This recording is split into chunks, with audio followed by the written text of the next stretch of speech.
بسم الله الرحمن الرحيم سبح اسم ربك الأعلى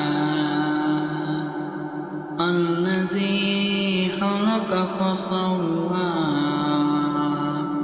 والذي قدر فهدى والذي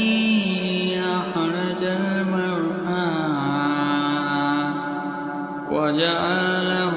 غثاء أحوى سنقرئك فلا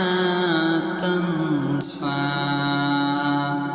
إلا ما شاء الله إنه يعلم الجهر وما يخفى ونيسرك لليسرى وذكر إن نفعت الذكرى سيذكر من يخشى ويتجنبها الأشقى الذي يصلى النار الكبرى ثم لا يموت فيها ولا يحيا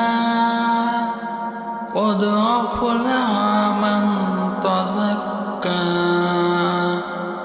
وذكر اسم ربه فصلى